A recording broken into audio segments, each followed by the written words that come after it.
In the previous two video clips, we looked at when a bond traded X interest and when it traded cum interest. Now, in order to help you to always be sure that you are using the correct calculation, cum interest or X interest, we're just going to, in this video clip, we're just going to summarize when a bond will trade X interest and when a bond will trade cum interest. Right. So, it's the same bond that we've used for the previous two video clips. The bond register still closes 1 month before the coupon payment date. And now I want us to compare two possible transactions dates, the 30th of April 2015 and the 15th of June 2015. Right, now this bond has two coupon payment dates, 30 June, so I'm going to write 30 June in here.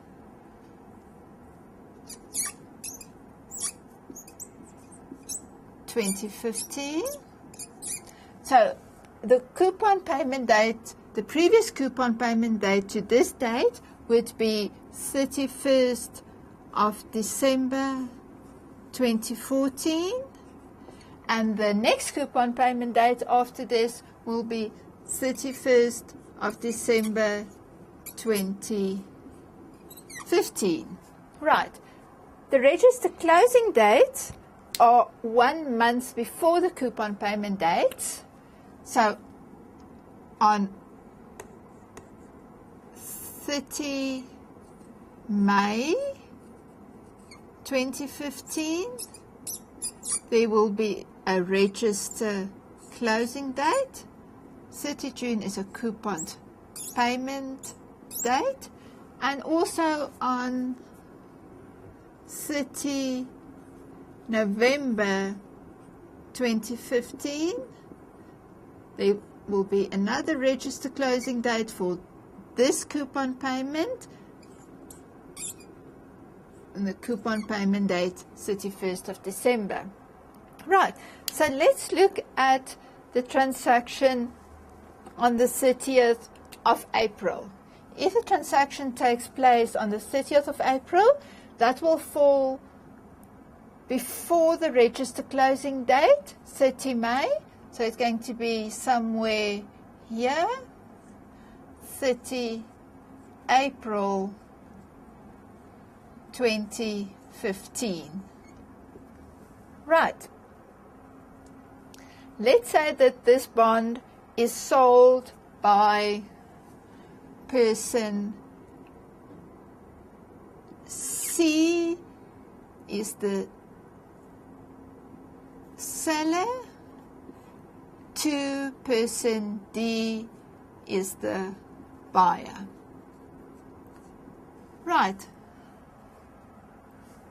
So who will this bond, if it trades on 30th of April, who will it belong to on the register closing date?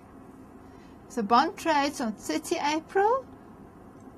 On the register closing date, it would have belonged to the buyer, which is D. So it belongs to D, which is the buyer.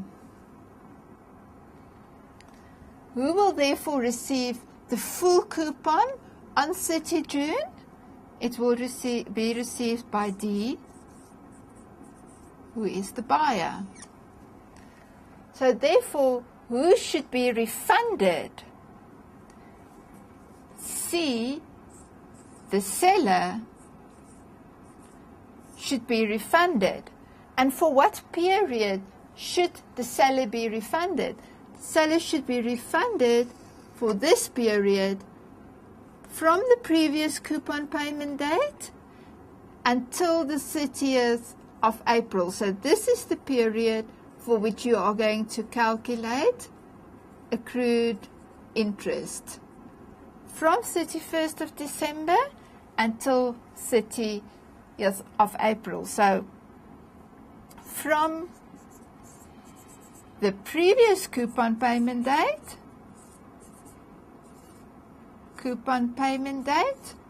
until the transaction date.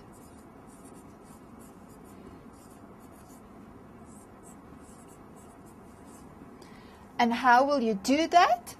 The way in which you will do that is to add this amount, the accrued interest amount, to the clean price. So you add accrued interest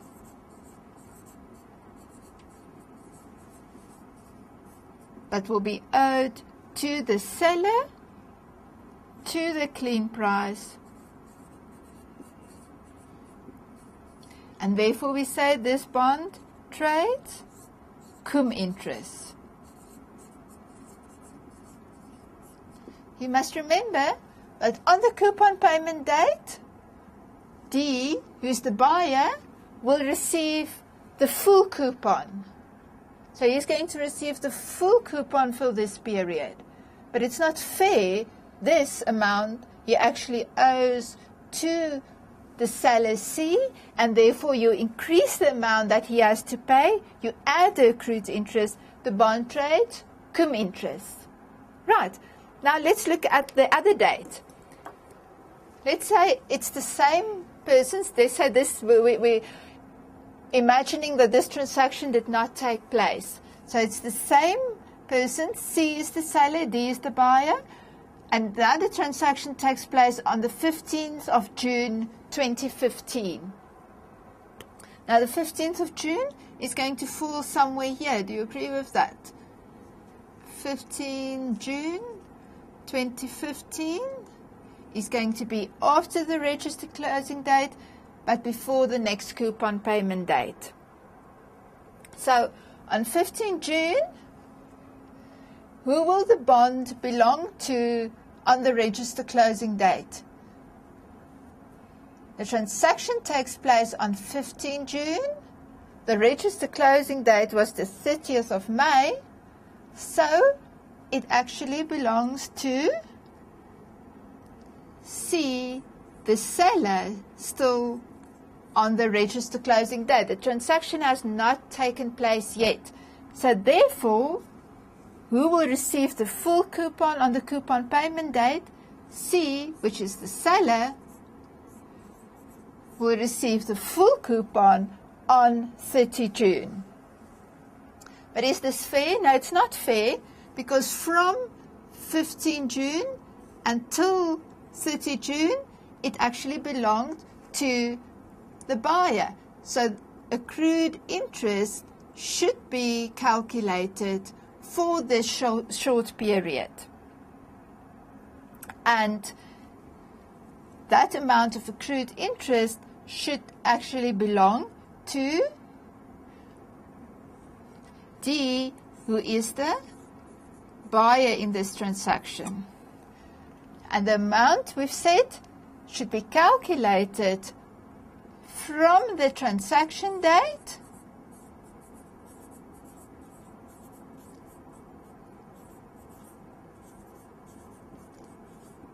until the coupon payment date. So for that short period is the period for which you will calculate accrued interest. And how will we make sure that you receive it? By subtracting accrued interest for that short period from the clean price.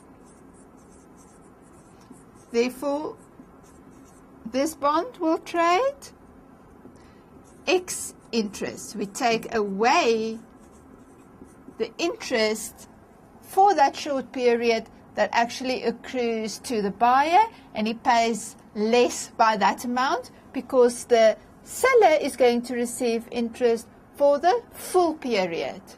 Right. So, in summary, what we can say is that generally, when a bond trades in the period from the previous coupon payment date until the register closing date, so from the previous coupon payment date until the register closing date, for that period, a bond will always trade cum interest.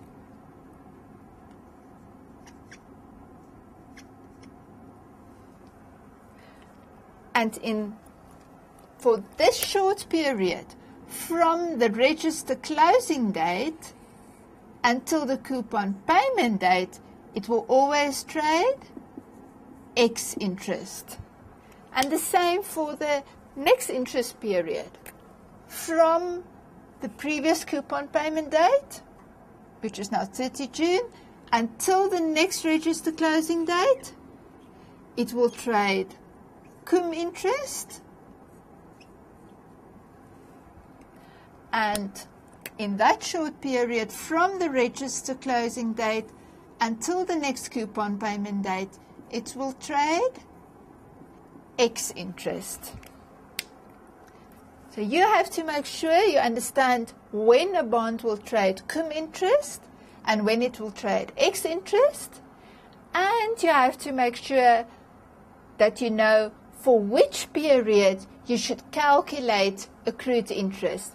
When you are looking at a cum interest transaction, you will always use the period from the previous coupon payment date until the transaction date to calculate the accrued interest. And when you are looking at an X interest period, you will always use the period from the transaction date until the next coupon payment date to calculate the accrued interest.